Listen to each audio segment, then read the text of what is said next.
மன்னா? தெனாலிக்கு இது ஒன்றும் புதிதல்லவே. அரசே, நம் விருந்தினர் மாளிகையில் தங்கியுள்ள அயல் நாட்டு புலவர் நம் புலவர்களிடையே வாதிட உள்ளாராம். அப்படியா? வரட்டும், கவலை என்ன அமைச்சரே. அதுதான் நம்மிடையே புலமை வாய்ந்த ராஜகுருவும் மதிநுட்பம் மிகுந்த தெனாயும் இருக்கையில் என்ன கவலை? அரசே, இருந்தாலும் உங்களுக்கு தெனாலிராமன் மீது சிறிது நம்பிக்கை அதிகம்தான். ஏன் அவ்வாறு கூறுகிறீர்கள்? வருவதோ ஒரு பெரும் புலவர், தெனாலிராமனோ ஒரு விகடகவி. அவரிடம் வாதிடுவது எவ்வாறு சாத்தியம்? அவர் விகடகவி மட்டுமல்ல, கவி புனையும் புலவரும் தான். அதை மறந்து விட்டீரோ? இருந்தாலும் உங்களுக்கு அவர் மீது தனி பாசம் உண்டு. குருவே, நான் நடுநிலைமையானவன். திறமை மிக்கவர்களை பாராட்டத்தானே வேண்டும். இப்பொழுது காற்று தெனாலி பக்கம் வீசுகிறது. உங்கள் சந்தேகத்தை நிவர்த்தி செய்ய இந்த அவையில் ஒரு போட்டி வைக்கிறேன். யாரங்கே? வணக்கம் அரசே. பொம்மையை எடுத்து வாரும். என்ன நடக்க போகிறது? இருங்கள், எனக்கே ஒன்றும் தெரியவில்லை. பொறுத்திருந்துதான் பார்ப்போமே. என்ன இது? பொம்மையை வைக்கிறார்கள். என்னமோ நடக்க போகிறது. அது மட்டும் நன்றாக தெரிகிறது. உமக்கு ஏதேனும் தெரிகிறதா? இருமையா, எமக்கே ஒன்றும் புரியவில்லை. இங்கு 3 பொம்மைகள் இருக்கின்றன. இவற்றில் உள்ள வேறுபாடுகளை யாராவது கூறுங்களேன். மன்னா, இதில் எந்த விதமான வேறுபாடுமே தெரியவில்லையே. ஆமண்ணா, இதில் ஒன்றும் தெரியவில்லையே. மன்னா, இதில் எந்த விதமான வேறுபாடும் இல்லை. மன்னா, உறுதியாக இதில் எந்தவித வேறுபாடுமே இல்லவே இல்லை. மன்னா, இவற்றில் வேறுபாடு இருக்கிறது மன்னா. என்ன வேறுபாடு தெனாலி? மன்னா, முதல் பொம்மையில் இந்த குச்சியை இந்த காது வழியாக விட்டால் மறு காது வழியாக வருகிறது. இரண்டாவது பொம்மையில் காது வழியாக விட்ட குச்சி வாய் வழியாக வருகிறது. மூன்றாவது பொம்மையில் காது வழியாக விட்ட குச்சி எங்கேயும் வராமல் உள்ளேயே சென்று விட்டது மன்னா. இதற்கு என்ன பொருள் தெனாலி? இங்கு சிலர் நான் கூறும் கருத்துக்களை இந்த காதில் வாங்கி இந்த காதில் விட்டு விடுவர். என் மகன் ஆசிரியரிடம் பாடம் கேட்பது போல. சிலர் நான் கூறும் கருத்துக்களை ஊரெல்லாம் விளக்கி விடுவர். ஐயோ, என் மனைவிடம் கூறுகிற ரகசிய செய்தி போல ஊரெல்லாம் பரப்பி விடுவாள். நான் கூறும் கருத்துக்களை நல்லது கெட்டது அறிந்து மனதுக்குள்ளே வைக்கும் மனிதர் போன்றது மூன்றாவது பொம்மை. என்ன போல. ஆஹா, அற்புதம், அருமை அருமை. இப்பொழுது கூட நான் தெனாலிராமனை புகழவில்லை, அவரது திறமையை மட்டும்தான் புகழ்கிறேன். சரி, நாளை பெரும்புலவரை அழைத்து வர ஏற்பாடு செய்யுங்களேன். ஆம் மன்னா, நாளை நானே நேரில் சென்று அவரை அழைத்து வருகிறேன். சரி, அப்படியே ஆகட்டும். சபை கலைகிறது. காட்சி 2. அவனை ஏதாவது செய்ய வேண்டும். என்னையே இப்படி செய்து விட்டானே. அட நகருமையா, நீ வேறு. அடடா, இப்படி ஆயிடுச்சே. அடிமேல் அடி வைத்தால் அம்மையும் நகரும் நினைச்சோம். இப்ப அம்மையா நகர்ந்து அடுப்பங்கரையில உட்காந்துருச்சு. தெனாலிராமனை நான் எப்படியோ ஒழித்தே தீருவேன். வேடிக்கை மட்டும் பார். என்ன குருவே, பலத்த சிந்தனை. ஒன்றுமில்லை, போன்று தொல்லை கொடுத்திருக்கும் ராமனை எப்படி ஒழிப்பதென்று யோசித்துக் கொண்டிருக்கின்றேன். அவர் உம்மை கொட்டி கொண்டிருக்கும் தேனிதானே. என்ன? ஒன்றுமில்லை குருவே, தெனாலிராமன் அரசவையில் இருக்கும் வரை நாம் தலை நிமிர்ந்து நடக்க முடியாது. அவனை ஒழித்து கட்ட வேண்டும். அவனை நேருக்கு நேர் சென்று வெல்லவே முடியாது. அவனை சூழ்ச்சியால் தான் நாம் வெல்ல வேண்டும். அப்படியா? ஆம், அதனால்தான் நான் பெரும் புலவரை இங்கே வர வைத்துள்ளேன். ஓ, அந்த தந்திரத்தை செய்தது தாங்கள் தானா? ஆம், நாளை வேடிக்கை மட்டும் பார் அவன் படும் அவஸ்தையை.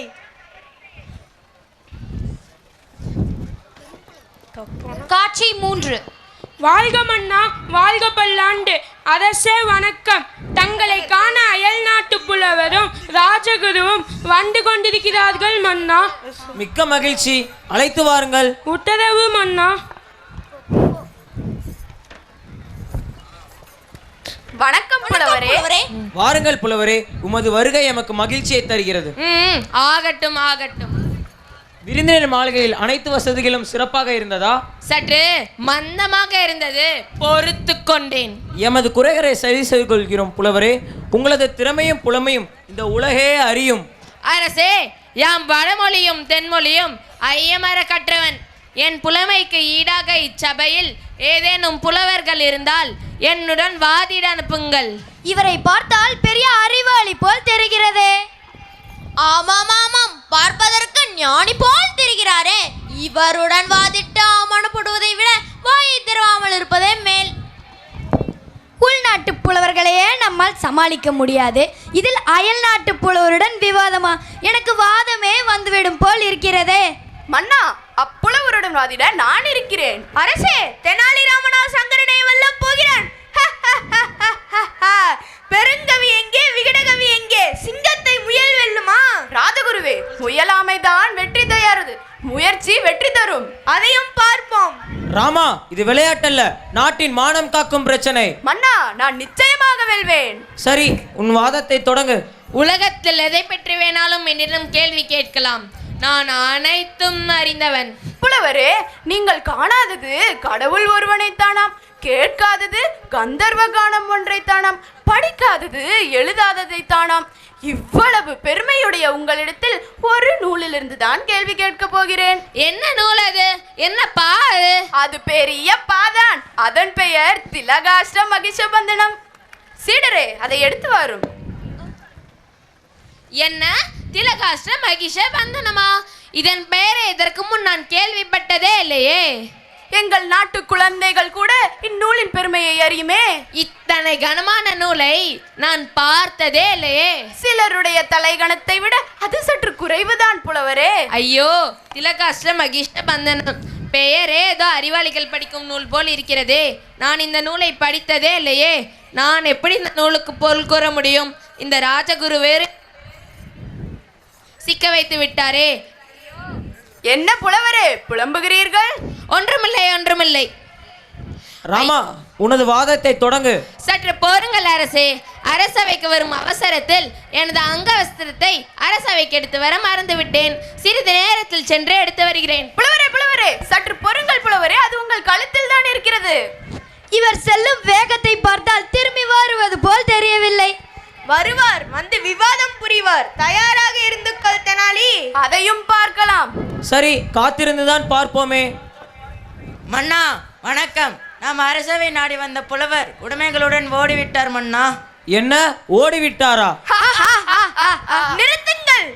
அவர் ஓடும் புலவர்ல, ஓட வைக்கும் புலவர். இருக்காது, இருக்கவே இருக்காது. தெனாலிராமா, நீ அதிர்ஷ்டசாலி. தெனாலி, அருமை அருமை. ராமா, நீ கையில் வைத்திருக்கும் நூலின் பெயர் என்ன? மன்னா, என் கையில் உள்ள நூலின் பெயர் திலகாஷ்ட மகிஷபந்தனம். என்ன, திலகாஷ்ட மகிஷ பந்தனமா?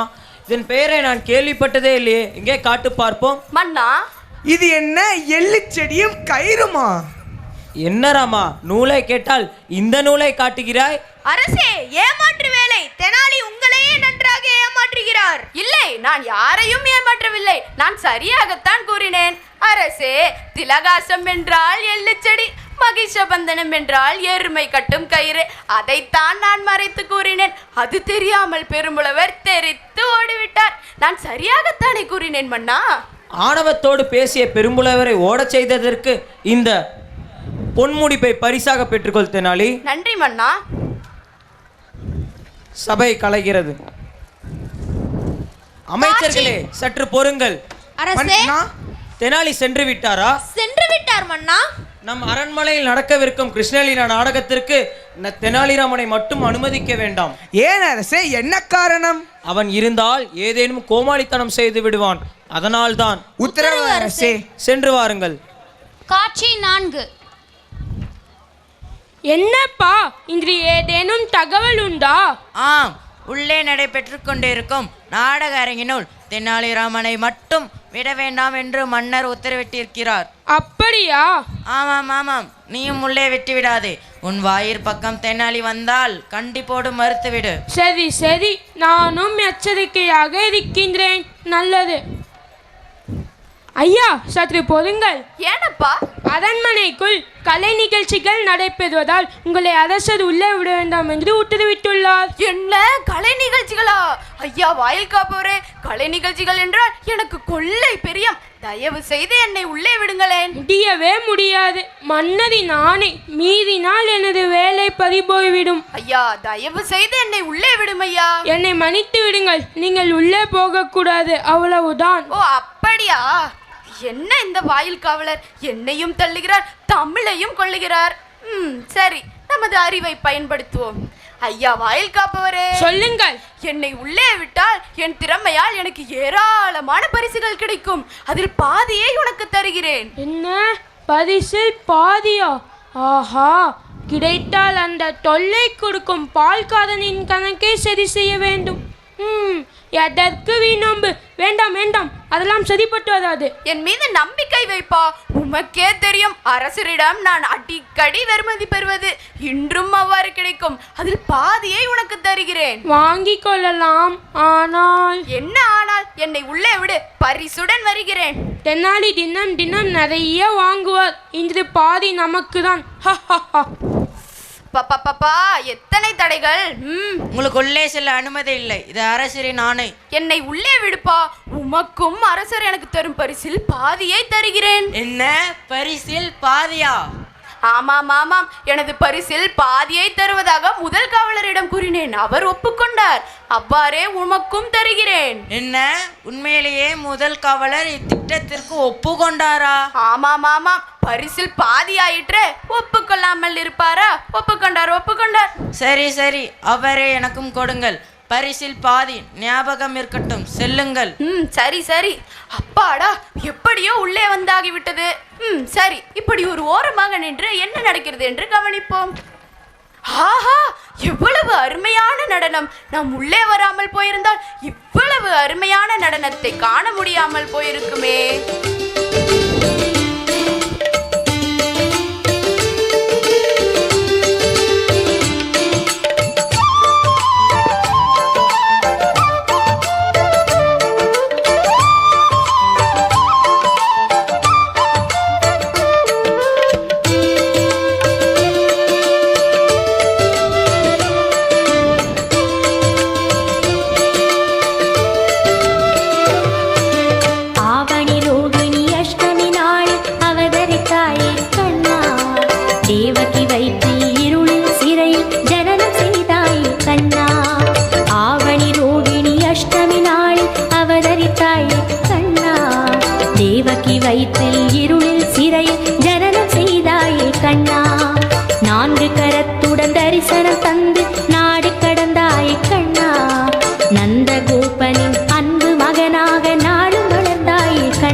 அமைச்சரே, கிருஷ்ணர் ஏன் கதறுகிறார்? மன்னா, கிருஷ்ணன் கோபிய பெண்களிடம் மத்தடி வாங்கும் காட்சி இது.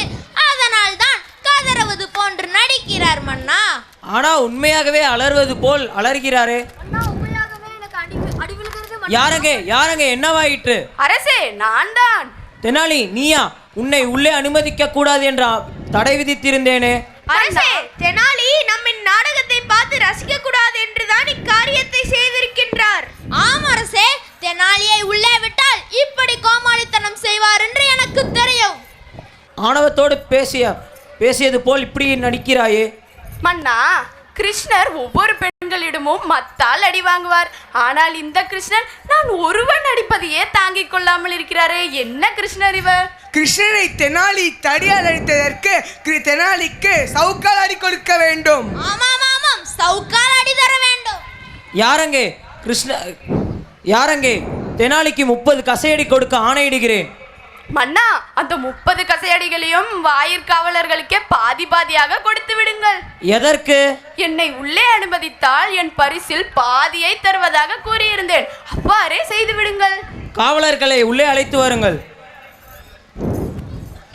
மன்னா, எங்களை மன்னித்து விடுங்கள். மன்னா வணக்கம். பணத்திற்காக இத்தவறை செய்து விட்டேன், எங்களை மன்னித்து விடுங்கள். இல்லை இல்லை, செய்த தவறுக்கு பரிசை பெற்றுக்கொள்ளுங்கள். ஆளுக்கு பாதி பாதி கசையடிகளே. மன்னா, வேண்டாம் மன்னா, வேண்டாம். இருந்தாலும் கலை நிகழ்ச்சிக்கு இடையே கலவரம் செய்தது மன்னிக்க முடியாத குற்றம்தான். மன்னா, அரண்மனையை காவல் காக்க வேண்டியவர்களே துரோகம் செய்ததால் அவர்களுக்கு ஒரு பாடம் கற்பிக்கவே நான் இவ்வாறு செய்தேன். ஆனாலும் உனது ராஜ விசுவாசத்தையும் மதிநுட்பத்தையும் எண்ணி மிக்க மகிழ்ச்சி அடைகிறேன். ஆமாம் ஆமாம், நான் மட்டும்தான் ஒரே ராஜ விசுவாசி என்று நினைத்துக் கொண்டிருந்தேன். இப்பொழுது நீங்களும் நிரூபித்து விட்டீர்கள். வாழ்த்துக்கள் தெனாலி. ஆமாம் ஆமாம் தெனாலி, வாழ்த்துக்கள். தெனாலி, உனது செயல்திறமையும் அறிவுத்திறமையும் எண்ணி நான் மிக்க மகிழ்ச்சி அடைகிறேன். இங்கு நான் மட்டுமல்ல, இங்கு அமர்ந்திருக்கும் அனைவருக்கும் இது ஒரு வாழ்க்கை பாடமாக இருக்கும் என நம்புகிறேன். நன்றி. அருமை, மிக்க நன்றி நாடக